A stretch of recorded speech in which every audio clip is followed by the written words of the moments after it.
Bonsoir à tous, ici LT Sony de la chaîne YouTube LT Sony Horror Story, pour ceux qui ne me connaissent pas, et pour ceux de ma chaîne, cette intro va passer complètement con. Je vous passe ce rapide petit message au nom de tous les colporteurs, pour vous préciser que cette vidéo dispose de 2 fins possibles, et ça sera à vous de choisir laquelle sera la meilleure. Ferez-vous le bon choix? À vous de voir. Et surtout n'oubliez pas que si vous avez aimé cette histoire, n'hésitez pas à la découvrir sous différents points de vue, parmi toutes les autres chaînes des colporteurs de l'horreur. Les liens seront dans la description. Sur ce tout le monde, place à l'histoire. Je n'ai jamais été très courageuse dans ma vie, même si je ne peux pas vraiment prétendre la connaître, du fait de mon jeune âge. J'aurais même tendance à dire que je suis assez lâche, par peur des conséquences, en révélant des faits qui, à mon sens, n'apporteraient que des dégâts supplémentaires à une situation déjà très compliquée. C'est la raison pour laquelle je n'ai rien dit à ma mère quand j'ai découvert dans quelle situation mon père avait mis notre famille. Il avait déjà fait de nombreuses erreurs du même type, avant celle qui m'a donné une vague de courage dont je ne pensais pas être capable, et m'a dirigé vers l'entrepôt qui allait sceller mon destin de manière brutale. Mais j'anticipe trop. Revenons à ce qui m'a conduit à tout ça. Comme dit précédemment, mon père a fait de nombreuses erreurs qu'il est parvenu à réparer non sans mal, et ayant causé des dissensions importantes envers ma mère. Celle-ci n'acceptant que très mal sa propension à s'engager dans des choix hasardeux et très souvent d'ordre financier. Par le passé, il a déjà été à l'origine d'investissements risqués, en misant sur des actions en bourse ou en s'engageant dans des projets bancals, pensant parvenir à un résultat pouvant faire vivre notre famille décemment. Sans savoir que ce serait tout le contraire. Il n'a fait qu'enfoncer notre budget, pourtant aisé au départ, dans des gouffres monétaires faramineux, contractant des dettes et obligeant ma mère à vendre des objets auxquels elle tenait énormément. Ceci afin d'éviter que nous nous retrouvions complètement désœuvrés et incapables de remonter une pente impossible à gravir, sans de lourdes concessions. Des bijoux hérités de mère en fille, des petites possessions, telles que des terrains familiaux, qu'elle espérait revendre au prix fort, une fois qu'ils auraient acquis une valeur importante. Au lieu de cela, elle a dû les céder à perte afin de rembourser les dettes accumulées par mon père, par ses tentatives d'offrir une vie plus luxueuse qu'elle ne l'était déjà à notre foyer. Elle a même dû se voir obligée de vider des comptes prévus pour des études à moi et à mon frère. Ce dernier désirait entrer dans une école prestigieuse de dessin, après avoir remporté plusieurs concours dans son université, où son professeur lui avait conseillé de concrétiser son talent. D'autant que mon frère avait le désir secret de devenir auteur de bande dessinée. Il en a même créé une, malgré ses faibles bases dans la dynamique picturale en la matière. Il espérait obtenir le niveau suffisant en intégrant cette école pour voir ses rêves se réaliser et se faire engager auprès d'un éditeur prestigieux, voire créer sa propre maison pour aider d'autres dessinateurs méconnus. C'étaient de beaux projets, et au vu de son talent indéniable, il aurait pu devenir un grand dessinateur. Au lieu de ça, il a dû redescendre sur terre par la faute de mon père, causant une distance très forte entre eux deux, par ce fait, ne lui pardonnant pas d'avoir ruiné son avenir naissant. Ma mère lui en a également voulu de l'avoir forcé à se débarrasser de ce qu'elle avait édifié pour notre futur, à mon frère et à moi. De mon côté, je rêvais de poursuivre une carrière de journaliste, faisant partie de la petite équipe de mon lycée. Un journal amateur, comme il en existe dans de nombreux établissements scolaires. Un des rares domaines où mon faible courage trouvait l'opportunité de prendre le dessus sur ma peur de m'engager. Mais contrairement à mon frère et à ma mère, je n'en voulais pas à mon père d'avoir empêché mon ambition de passer de statut de rêve à réalité, car je savais ce qu'il avait fait n'était pas dans une optique mauvaise, bien au contraire. Il voulait forcer un peu le destin, en nous offrant le meilleur par ses actions. Mais sa malchance l'a conduit au mauvais choix, précipitant notre famille dans une situation difficile. Alors quand j'ai découvert, par pur hasard, car lui et moi partagions le même ordinateur portable pour nos activités, qu'il avait de nouveau commis une erreur aux graves conséquences, je me suis tue. Ma mère l'avait déjà averti que s'il mettait à nouveau notre famille dans une quotidienne financière compliquée, elle le laisserait seul et quitterait la maison, nous emmenant moi et mon frère avec elle, pour que nous ne souffrions pas encore plus en restant avec lui. Elle refusait de voir ses enfants se transformer en des misérables, eux qui ont toujours été habitués à un certain luxe. C'était déjà assez, de son point de vue, que nous ne pouvions pas avoir ce que l'on désirait et que notre patrimoine de départ aurait dû permettre, juste avant qu'il ne commette ses bévues. Et au vu de ce qu'il avait fait, je craignais que nous nous retrouvions même carrément tous à la rue, nous régulant au statut de SDF, ce que ma mère ne lui pardonnerait jamais. Il s'était engagé dans des opérations liées au Bitcoin, pensant trouver le moyen de réparer ses précédentes erreurs par la promesse faite d'argent à gagner de manière facile et sans accroc.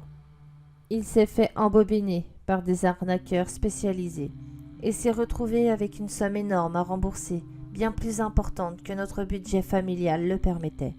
Pour éviter la venue des huissiers et que ma mère découvre qu'il avait failli à sa promesse de ne plus recommencer des investissements hasardeux, il a hypothéqué la maison dans le plus grand secret afin d'obtenir un prêt de la part de la banque et effacer les dettes contractées. Mais pour s'assurer un versement rapide de la somme voulue, la banque a exigé un délai court de remboursement du prêt, du fait du prestige de notre famille, considérant que nous ne pouvions prétendre aux mêmes droits que des classes sociales inférieures, ce que nous n'étions pas aux yeux de la banque. Si celle-ci ne voyait pas les échéances mensuelles respectées scrupuleusement, la maison deviendrait la possession de la banque et nous serions mis dehors, faisant de nous des parias et une honte pour ma mère et ses ancêtres, qui avaient toujours vécu dans un luxe apprécié. Une sécurité pour la banque, pour être sûre de ne pas être perdante, la solvabilité de notre compte étant loin d'être au beau fixe, après les nombreuses déconvenues occasionnées par mon père.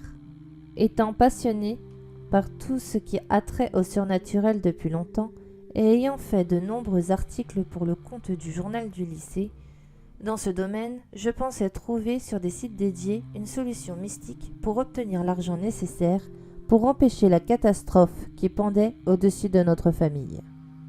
Finalement, c'est sur YouTube que j'ai trouvé la solution en désespoir de cause après n'avoir rien trouvé pouvant me permettre de réparer la faute de mon père. Une vidéo trouvée en tapant des mots-clés sur le moteur de recherche de la plateforme spécifique au rituel, à la richesse obtenue facilement et simple d'accès. C'est ainsi que je suis tombée sur cette vidéo qui pouvait changer la donne. Ring around the roses, pocket full of posies, ashes, ashes, we all fall down.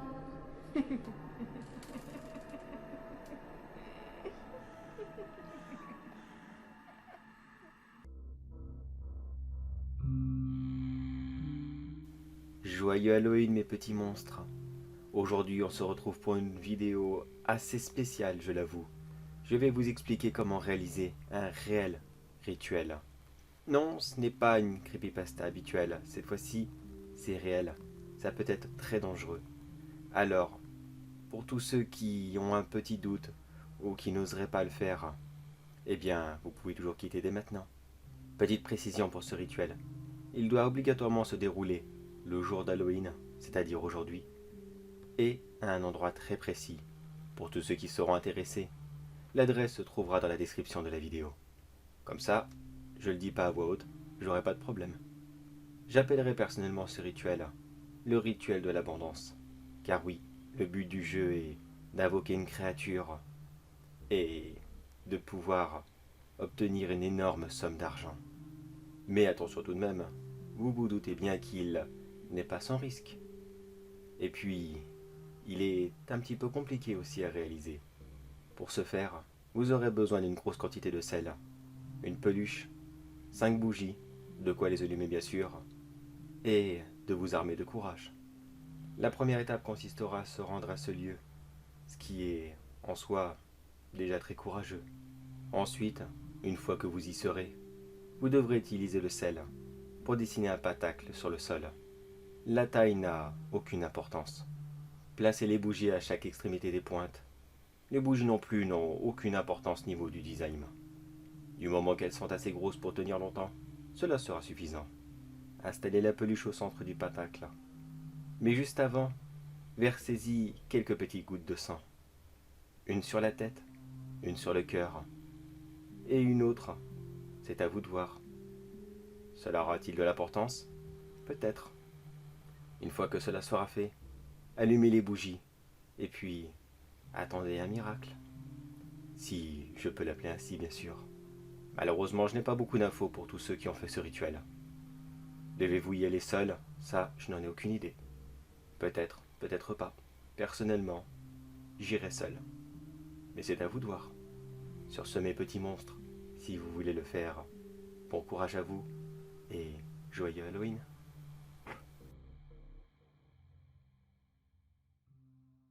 Après avoir vu la vidéo, je savais que c'était la solution idéale.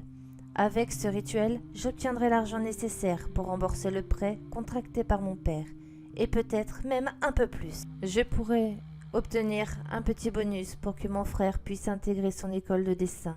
Les contraintes à respecter impliquaient que le rituel devait se dérouler dans un entrepôt particulier situé au-dessus d'un terrain de propriété mystique et à une date bien précise dans le mois, à savoir le 31. On était le 25 et je savais que mon père aurait beaucoup de mal à respecter l'échéance du mois prochain.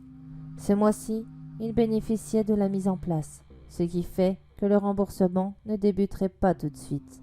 Mais le mois à venir, si la première échéance n'était pas payée, la sanction tomberait.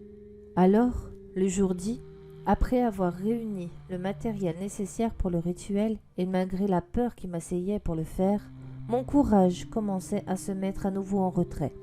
Je me suis rendu à l'entrepôt et me dirigeant vers celui-ci, j'aperçus une silhouette allant dans la même direction. Elle semblait marcher d'un pas plus assuré que moi, et je me disais que si je me joignais à elle pour rentrer, ça me permettrait de pallier mon manque d'assurance.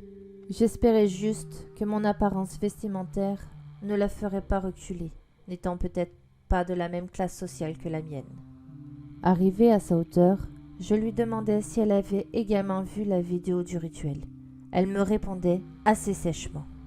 T'es sûr d'avoir le look et l'assurance nécessaires pour ce genre de rituel? C'est pas une séance de Ouija pour riches, où les filles comme toi crient au moindre sursaut de la table. Je te signale. Mais bon, tu as sans doute tes raisons. Tout comme moi. Comprenant que mon allure n'était peut-être pas la plus adéquate pour un rituel, je lui expliquai malgré tout les raisons m'ayant conduit ici, et que je me devais de le faire pour sauver ma famille. Elle me regardait d'un air amusé, et sans doute un peu surprise de ma réponse, avant de me répondre. Ok, princesse Zelda, tu m'as l'air sincère et déterminée. Je me suis peut-être un peu avancé sur ton compte. Tu peux me suivre en toute confiance. Avec moi, tu ne crains rien. Rassurés à ces mots, nous nous dirigions vers la porte de l'entrepôt, où mon destin et celui des miens m'attendaient.